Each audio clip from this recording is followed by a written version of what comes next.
One of the kids got in and stole the car and actually started making deliveries. And sometimes he'd either hit you with the stick or sometimes he'd sick the dog on you and the dog would grab your pants and go.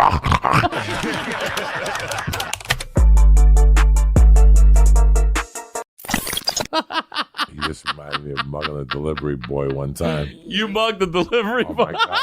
When we were kids, 88th Street Park had two houses across from it. So we would run to Kurt DiLorenzo's house and call the Chinese delivery guy to meet us at that house. But we'd be 10 of us on 88th Street Park. And as soon as he pulled up, listen, one night, one of the kids got in and stole the car and actually started making deliveries. He's doing his run. And he kept the dough and fucking left the car. We were crazy. That group of kids That was is crazy. good. That is good. One night we held the guy like at night point and took his money for coke at like 11:30. That was the cops came. We had to run the whole fucking deal. But the night that the kid, and I can't remember his name, and I have a friend of mine that I grew up with that drives a truck, Timmy H. He listens to podcasts. He'll remember. In 2 days I'll call him and he'll go, "Oh, you're talking about that guy. That story was huge in my hometown. This kid was that crazy. He got in the dude's car." Made the delivery. Made 3 deliveries, pulled over, and just walked home. And he took an order home with him. Yeah. Whatever was in there was Order in there. number 4 was Order number 4 was in there. He took it home. He was a legend. Oh, that's great, man. That is great.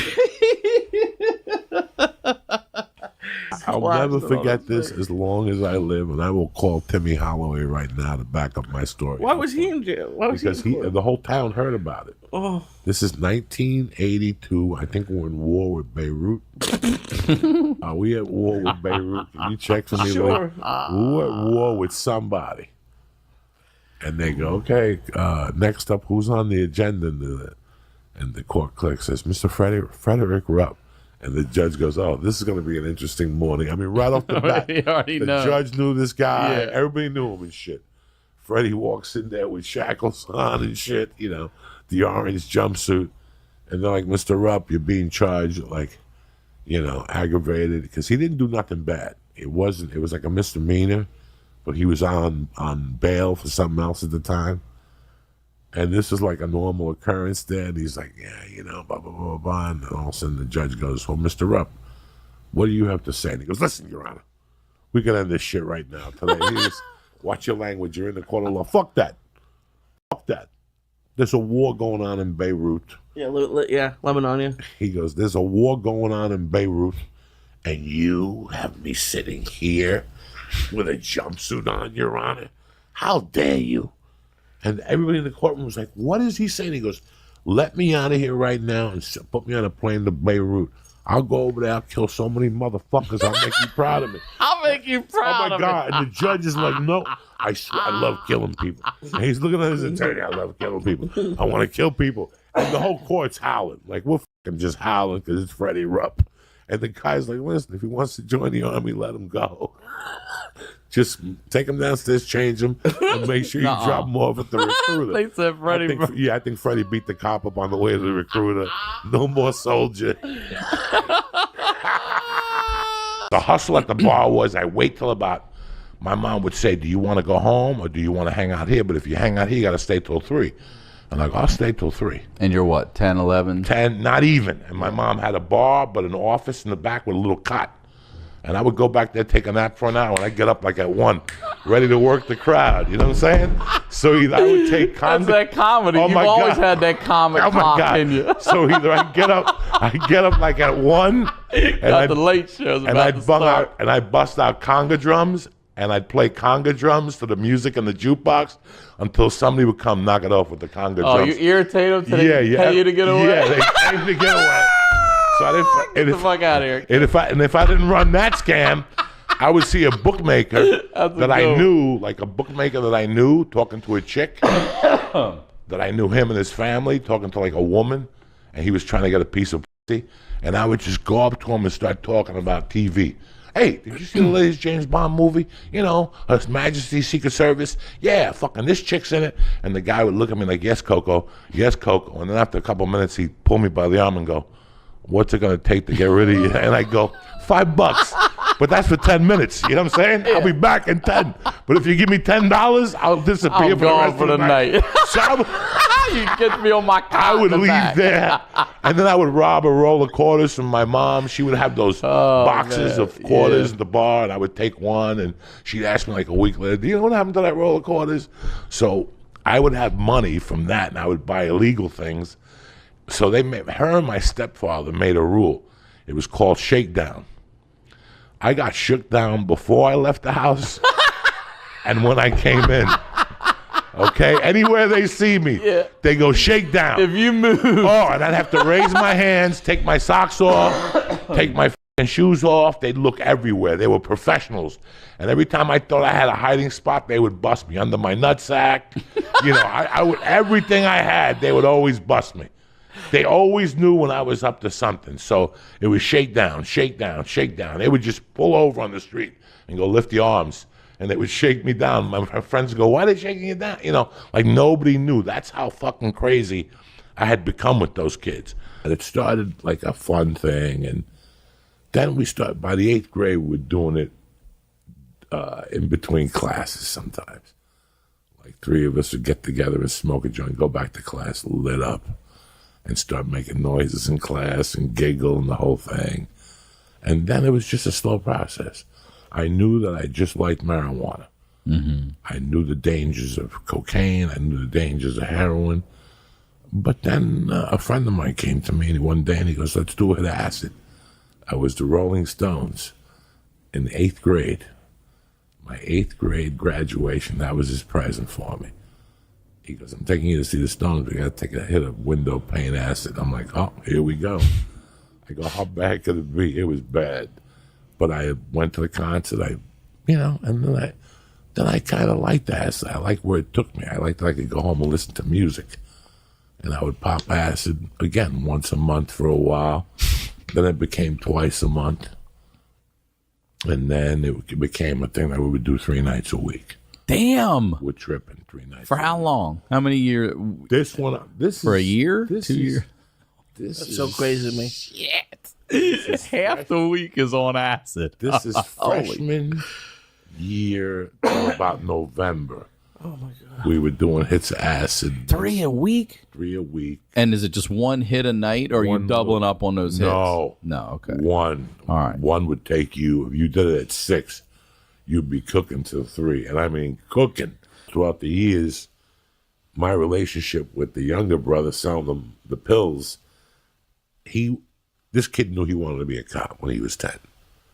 So he would tell me to stay away from his older brother. But his older brother made me 25 G's when I was 17 one time, handed it to me in an envelope. I love 25 grand at 17? 25, 20 grand in $20 bills. It was fucking 2 rubber bands stacked together, fresh bills out of a bank. He robbed a bank? No. It was, at that time, he was already in with these good dudes. And he used to, this was crazy. I went to him and said, can you do this? And he was a drive-through teller. Okay, yeah. I remember you put in the tube and... So there was 2 checks. Yeah. He goes, I'll do it, but I got to keep one. You keep the other one. You keep the higher one. I'll keep the lower one. That was we his got cut. away with it. And then later on, he grew in the bank. Even though he was involved with a crime family, he grew in this bank. And then in the early 80s, when everybody wanted to be a drug dealer, he would take money out of a vault on a Friday at 3 and give it to you. Like he'd give you 60 for 85,000. But you better have that money back Sunday night at 9 o'clock because he had That was his crime bank. family behind. Yeah. He would take money out of the vault. That's give it to you. nuts. To pick up 2 or 3 kilos to move them, and he'd take a percentage of your earnings. But I mean, that's what he would give you, 60 for 85. Vault he's taking that 60 for 85, and nobody do nothing. And they never got caught? Never got caught. He never got caught. Shit. Everyone was And always there good was with a the loan money. shark. Then there was a loan shark that I would borrow from. I was into him for thousands. Because I would go up to him and say, you know Ryan Sticker? Yeah, a good kid, comes to the bar. He knocked up his girlfriend. He has to get an abortion. He's 500. he doesn't want to ask you. So you wouldn't even know you were taking a loan out from the guy. I'm paying him big on the money I I'm told getting him. beat down 2 months later, not even knowing why. So because I was going up to him as like the go-between, he was giving me 10% anyway. Oh, shit. So he thought I was giving you the loan. So you're getting 10% on your own loan from that he thinks is my fucking money. because And when you're you too don't pay that and back, there he you ain't are- coming to you. And there you are at the bar drinking, having a good time. He'd be sitting there Fucking bat across watching the back. you. No, he'd be there watching you, and you'd be buying drinks for people. No, Salute. no, on his money, With yeah. his money. Hilarious. I had one kid that owed him like 40 grand. He didn't even know it. That's insane. And after I left, he would go in there and shoot pool, and that's when the guy went up to him and they said, "Doug, where's my 40?" What are you talking about? So now me and him were wanted by this guy. So I leave. I like how this started with him being a great friend. That did. He's the number one friend in the world. I leave for 9 months. I come back, and this bar is still the hot spot in North Bergen. It's called Joe Mary's, and the owner owns it, and he lives upstairs, the loan shark. But over the year, I heard that he got sick, and he wasn't in the bar a lot. I'll never forget this. So there's a front door, and there's a back door, and there's a bunch of people shooting pool.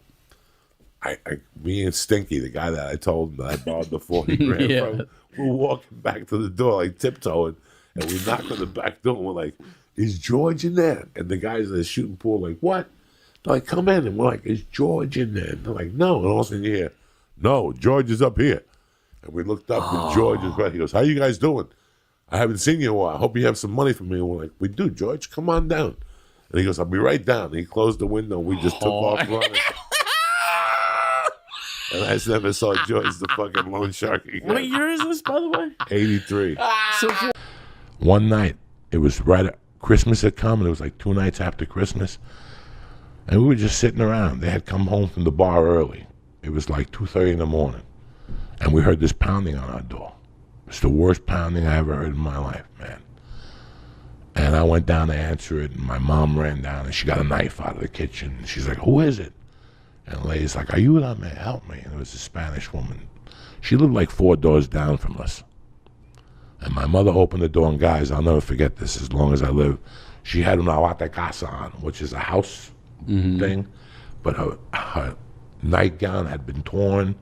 She had blood dripping down her face like Carrie. Yeah. Like blood dripping down her face. Her lip was up like Roberto Duran had hit her. And she had burn marks from a cigarette all over her. And she's like, "You gotta help me. My husband's going crazy." And my mother pulled her in.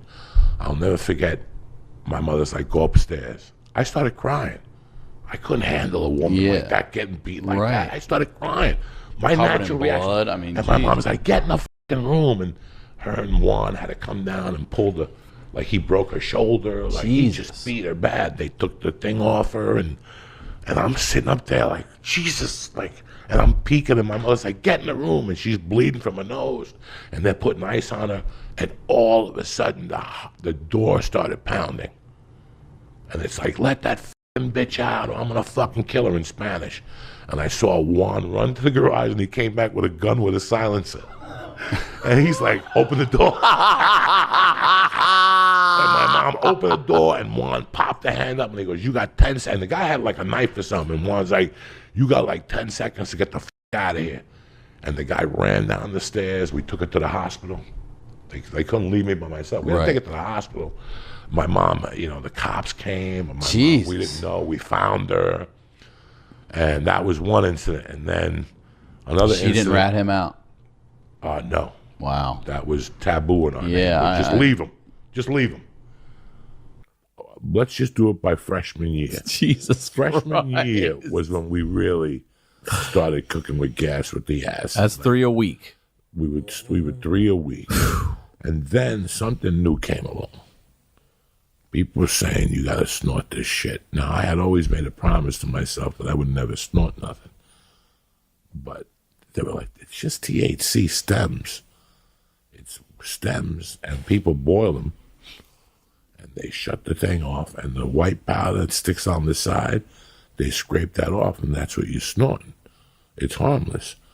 And I saw, and I had 18 friends, but there was always 4 that were like kind of smart, and they were the ones like, yeah, I want to do it. I'm like, you sure? So after weeks of trying, I said, let me do a line of that THC crystal. The keef? Like that keef that's on the crystals on the weed? It was white. And you're snort. I've never heard this one. This is brand new to me right now. It's snorting. And we would do it.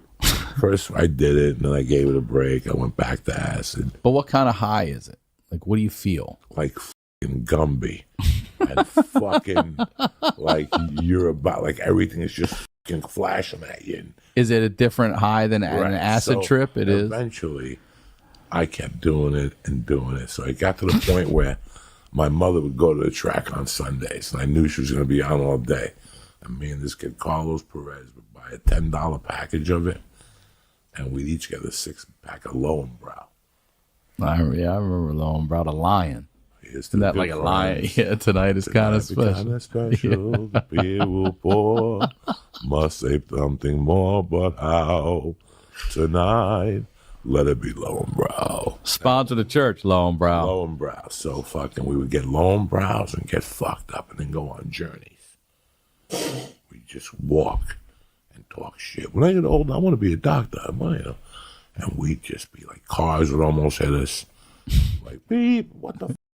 The way, that type of shit. Like, we would be fucked up. And then I found out it was actually angel dust.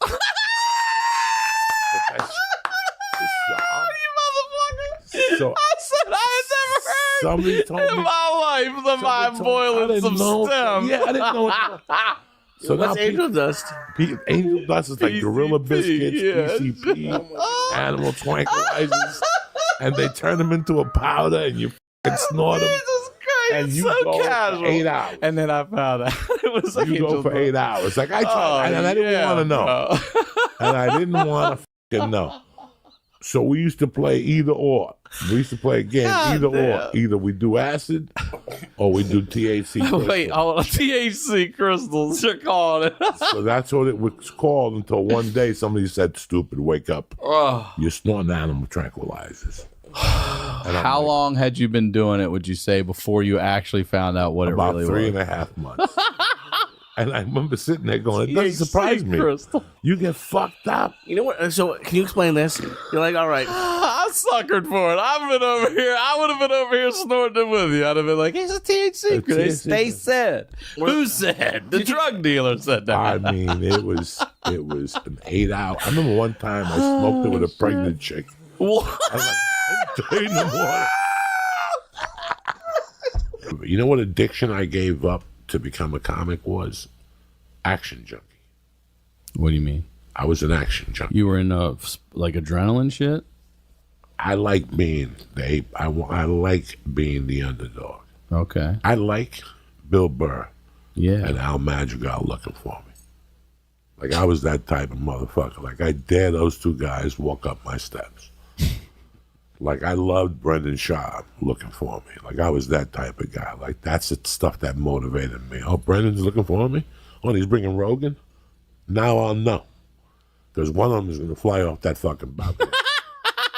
Before they even open up the door, I'm going to tackle that guy. I remember being, it was 1991 or 2. I had just gotten out of prison. I had been married and divorced. And I had a beef with a white guy. Sweetheart of a white guy. There's not a day that his name is Ryan Cahoon. I can't hear. Sweetheart of a guy in Boulder, Colorado. I knew him. I knew his girlfriend. And in August, in the old days, there'd be a weed shortage in Colorado. Believe it or not. It was the harvest. So from the end of July to the third week of August, there was nothing. Nothing. And I hadn't had pot in 3 fucking days. And I gave him like $800 to go to Montana to get weed from his brother. He made some story up how he was going to get weed from his brother. Now, this is me, you and me, Ryan. You come to me like a man. I'll give you whatever you want and go, Joey, I get you a half a pound. Split it with me. Just give me 800. Well, you told me you're coming back Sunday. You know, you told me Sunday at lunch you're going to be back. But he's a white dude. He went fishing with his father.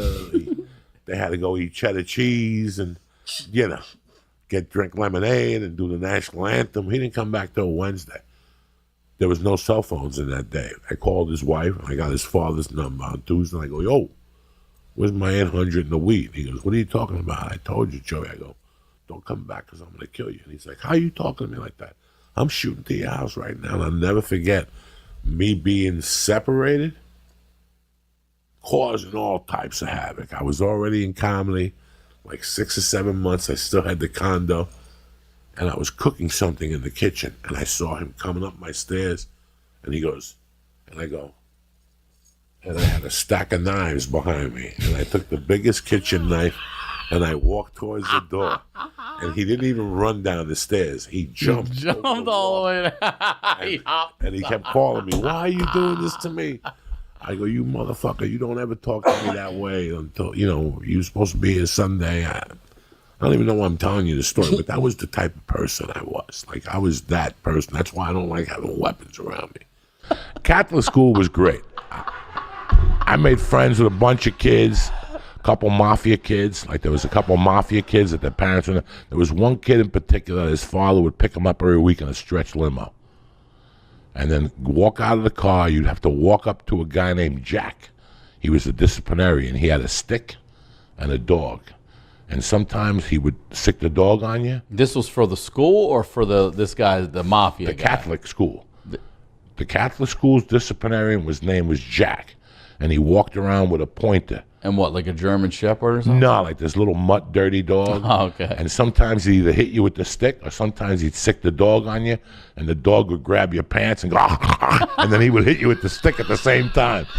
So I told Jack, you ever touch me, I'll have my stepfather here in like 3 weeks to knock the out. 3 weeks? He'll fucking knock you. got 21 days. You to got think like about 21 days, and he'll knock the fuck. So I pretty much, I told Jack like my third week in that school, if he like already in the third grade, like I was that hip. I go, you touch me with that fucking pointer, and my stepfather will be here in an hour to fucking put a bullet in your head. So Jack and me never saw eye to eye those 3 years. Okay, so but this particular father, he was in the mafia, and he would walk up, and a nun would be outside, and then they would like walkie-talkie, and then you would come out of the dormitory, and then the nun would tell your parent how you did for the week. Oh, okay. And let me tell you something, every fucking week, that fucking Italian kid would get a beating all the way to the car. And I'm not talking about smacks in the face. I'm talking about the dad would just be punching him and kicking him. He would be rolling down the hill while the dad kicked him in front of everybody, all the nuns. It was fucking sad. It was the 70s, guys. It was a different mindset for a parent. Terrible. I was talking to a friend of mine 2 days ago when we talked about this kid, Richie Vanacek. His father was fucking gigantic. Just the name Vanacek scares you. They had like 6 brothers and sisters. They were all big, and the father was a cop with a stick. And I remember when Richie was bad, Richie wore glasses, and he had thick glasses. And I'll never forget that. One day, Richie was in the hallway with Mr. LeVito, and Richie's father was talking to him. He was telling him what Richie did, and without even moving, he just went like this, and backhanded Richie. The glasses broke. There was blood coming out of the eye. Damn. And the kid went down. And nobody said a word. I mean, this was the 70s. Today. You're not doing that today. No. I mean, he just backhanded them guys. Just ka-cam! The glasses broke in the bridge, and they cut him under here. I don't think he got stitches or anything, but there was visible blood. I mean, that's the type of parents were completely different animals than what we have today. Well, he can't have peanut butter. In the 70s, you ate it, whether you fucking choked or not. Listen. These little faggy kids, I can't eat shrimp because my throat closes. Kids were dying all the time when I was a kid. Because parents didn't give a fuck. One day this dude, Dirk, gets in my face about some shit. I've told this story before, but I don't think I've told it to you, Ryan Sickler. I want to hear it. Now, I'm fucking nuts, Ryan Sickler. I'm 24. No shit. Fresh out of fucking Jersey. I just slept in benches. I just went through that whole fucking homeless thing. Now I'm living in Boulder, but I'm keeping a lid on it. I got a girlfriend. I have to go to her family's house every Sunday to eat. They're very nice people. They're from Buffalo. They're from Buffalo, New York. They're very nice people. I appreciate them. So I got to act like a fucking man, and these people get in my faces. So there was particularly 2 white dudes, both from Minneapolis, Minnesota, that would fuck with me, and they would beat me because they had the Supervisor? the supervisor in their corner. So one day, I see the supervisor walking in, and I don't know what, he took his jacket off, and he hung it up, and I don't know what made me do this, but this is the mind of Joey Diaz. You know, the dude thought he got over on me, but I'm going to show him, I'm going to get over on him. I just didn't know how, and all of a sudden, the good Lord does something he does every fucking day. He kills a mouse. I turn around, and there's a dead mouse 4 foot from me, maybe 3 inches long. I see that everybody's washing cars. I go, what can I do with this mouse? I get a paper towel, I pick it up by the tail, and I put it in the guy's pocket, the supervisor's pocket. I put it in his pocket. I get high. I keep working on cars. I forget about the whole thing. The next morning, I'm in there at 6 o'clock, buzzing out of the car, and you hear a car come in like, doo-doo, doo-doo, doo-doo, doo-doo. And he gets out of the car, and he goes, what the f***? Shut it down. Shut it down. I just got into a major car accident. He goes, I reached in my pocket for cigarettes, and somebody put a mouse in there. By the end of the day, I'm going to find out who it is. I have an idea who it is. And I'm fucking, you know me, dog. I'm like, I'll help you find the fucking suspect. You know, that son of a bitch. Oh, I had that. But that motherfucker knew it was me or some other guy. His car was all crashed up. Fuck him. Fuck him. So right there, I knew it was time for me to go. So eventually I quit that job because I was like, I got to get out of the sales world, which I'd been in since I was 21, really. I had been in sales. And then I left it when I was like 28. I just on and off, just mortgages and then copiers. I've always been in sales. And then the only job, I saw guys like on a tour bus, and they were just yelling at tourists on a bus that was going through Times Square. And I was like, well, that guy can't have a boss. There can't be any background check to do that job. These tour guides in New York, they were lunatics, these people, you know. One woman, I swear to God, would just go on and talk about a knee operation. And the people in there were trying to learn about the Empire State Building. She would say, she would hear it. She'd go, I've had 9 operations on the same foot. People would tip her at the end. It was like, it's, you know, she was an animal, but people felt bad for her. So they'd fill the tip cup up at the end. So I was like, oh, these people are also in their own way con artists, degenerates, marginalized figures from society. You know, some of them thought they were historians. Some of them, you know, they were all full of shit. You know, these guys, they barely knew anything. I was just like, I'll go up there and my whole goal was like, I'll make everybody laugh. So I would, you know, pass a building and be like, what the fuck's going on in there? You know, I'm like, you know, I was like, you know. What were you making doing that? $15 an hour. $15 an hour, but checks, so that's bad. 40-hour work weeks, I never left with a check over $350.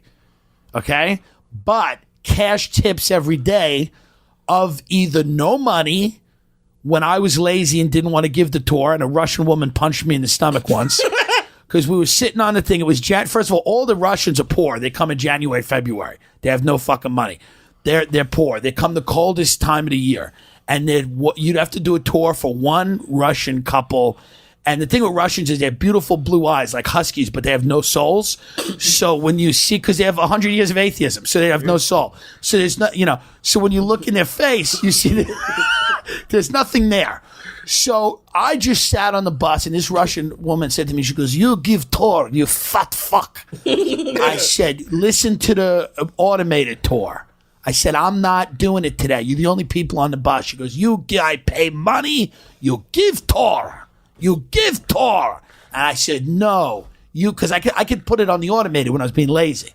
And the automated would be like, and the automated was supposed to be hooked up with a GPS, but it was never where it should be. So we'd be by Central Park, and they'd be like, you are seeing the 9/11 memorial. And everybody would look out like, where's 9/11? You know, they had no idea because the GPS. These companies don't care because these buses, there's no repeat business. Right. You just, you bang them.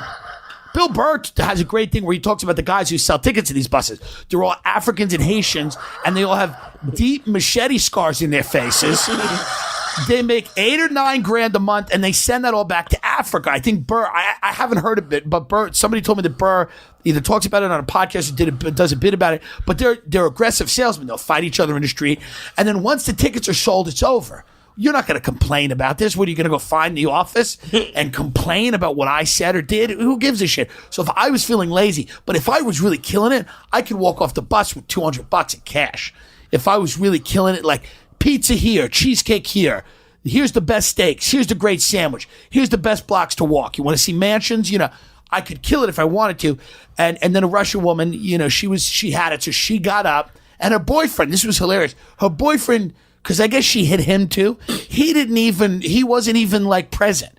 It's the thing with certain Russian people. Like he just sat there frozen like he was dead. And she got up and she goes, "You give Tor," and just socked me in the stomach. Hard. You know, it's kind of demoralizing. So I had to pick up the fucking microphone now and be like, all right, this is the Dakota where John Lennon lived, you fucking cunt, you know? And then I gave the tour for the rest of the... What a great job was you were doing stand-up. Yeah, I was doing stand-up on a bus. You're basically doing fucking I'm doing stand-up comedy on a bus all day, saying whatever the hell I want, getting some complaints, but my boss didn't care because he doesn't give a shit. How many tours a day? 2 to 3 tours a day. It was brutal. So in the heat, it was brutal because it's a metal bus and everybody gets up there and everybody's pouring sweat and people are, because New York's not a pleasant city to visit. It's beautiful. It's amazing. It's the greatest city in the world, but it's not a relaxing vacation.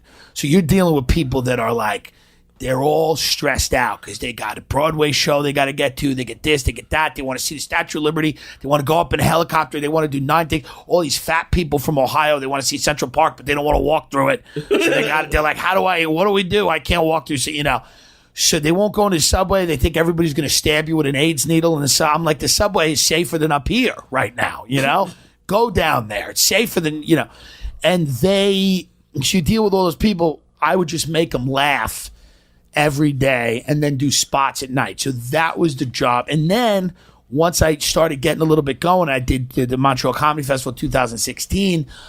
I took the bus out. I sold tickets and did it for the New York Comedy Festival, and people bought tickets, and I just did like a crazy tour in New York and just basically said this was my fucking life. And then fans of like my podcast and shit got to sit on the bus and see what I used to do, and it was hilarious, you know, because I would talk about like human trafficking and drugs and you know, my roommates and, you know, everybody on Broadway. They go, "Oh, it must be amazing to be on Broadway." I said, these people are all one broken ankle away from living on the street. Then you see a college, like a high school theater group would come and their faces would go down. I said, they don't make any money. I said, I know the woman in Phantom of the Opera. She drinks soup out of a cup and stares at the rain in the food emporium. I said, every day she wants to put a gun in her mouth. I said, so let me tell you. I said, and if she falls and sprains her ankle, she's going to be living in the street, and she's going to have to go to the suburbs and fuck her way into the middle class, and then she's going to have to work at your school, which I thought was funny. But one of the kids started crying. But I'm like, this is what it is. This is what life is, and that was like my tour, and that wasn't for everybody. You know, I learned a big lesson last year. I had to go to New York and spend 18 days to shoot a movie. And I didn't, you know, I grew up on 88th Street. Right. That was fucking 40, 50 years Long ago, time ago. guys. You know, I left New York in 83. That was a long fucking time ago. Yeah. You know, in my mind, I wish it was still the same New York. Right. So I don't know where to stay. Right. They told me you're going to be picked up on 36th and 3rd every day. You got to meet there. So I figured, let me get a hotel close to that. I don't want to stay in Jersey. You have to come over the ferry. Right. You know, and I made a mistake. I stayed at a hotel where all that shit goes down. Yeah. The fucking black guy with the axe selling. Yeah. Bus Where did you? Do you remember where you stayed? I'd rather not say. Okay. I think I almost They gave me know. a rate. They were nice people, but I had to leave. Yeah. Like I had to leave. Yeah. That area, and I would work out of Dangerfields. And I remember saying that New York, before you go to New York, you have to take a tourism class. Yeah. Like, you have to go somewhere, like, before you go to New York. Yeah, you got to do a little. You got to do something. Yeah. Like, and I can't even, like, even Chicago's too big for you. Right. Let's start somewhere small and work yourself up. Yeah. Because you cannot be a fucking idiot. Yeah. I saw a lot. Like, I made the mistake and stayed. I was there for 3 weeks. The first hotel was a cool hotel, but a bit too cool for Uncle Joey. Right. Yeah, I hate those hotels. Bit too cool. Hate 'em. People drinking upstairs. Right. No room service. The breakfast was English. You know. Yeah. If I want lamb chops for breakfast, I'll let you know. I want 2 fucking eggs with fucking. So I had to walk little around too the hip. corner. It was Yeah. too hip. The only thing that The room's cold, no, the room was cool. The first night I couldn't find anywhere to eat. New York City, walked 5 blocks. Finally, I found the diner, and they had a cool little Greek diner. Yeah, That was great. Second week, I stayed in the heart right by the garden. That was the biggest mistake of all time. That's a problem over there. Oh, my God. Yeah. Getting in and out of there was a nightmare. I remember nights. The hotel had 10 elevators. Yeah. That's how many people were staying in there. Every time you got in the elevators, you thought you were in Las Vegas. People coughing. Forget about now with the coronavirus. Virus. Forget about it. Well, New York gets 50 million tourists every year. Think of that. It's crazy. 50 to 60 million every year that come in. And they come in primarily from July through December.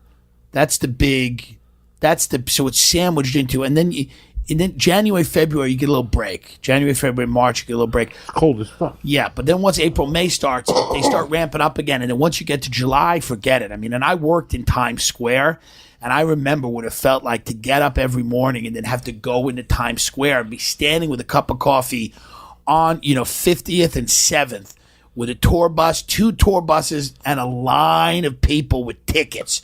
All these people, and I never check tickets. They used to get mad at me. They used to go, "You got to check these people's tickets." I go, "I don't give a fuck. They could be showing me anything. They want to ride the bus, they're going to ride the bus." I'm saying nobody wants to do this. Nobody's getting on these for free. I had to explain this to the people who own the company. I go, "Nobody wants to do this shit except these idiots. Trust me. So none of my friends are getting on. Nobody's getting the better of me. They all have fucking ticket." And he's like, "Well, some of them abuse the ticket and ride for an extra day." It's like, buddy, who gives a fuck?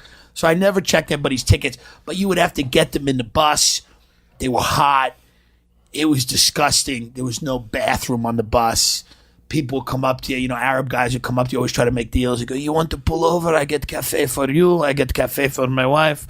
I get cafe for me." I go, "We can't. We're on a tour bus. We can't pull over for you to get coffee for your wife. Like, this is crazy, But it was just that area of New York is like, I liked it, and now I go back to it and I go, I'm in it for a few minutes. I go, okay, I get it. But there was something about it that gave you energy if you didn't have it. Like, if you needed energy, it was a drug. It was a straight shot of adrenaline every single day, main line. And I'd do 2 or 3 mics and then eventually shows every night. And I was like awake and I could do it. And I was like, I'm sucking all the energy out of the city, because that's the center of energy in the city, is that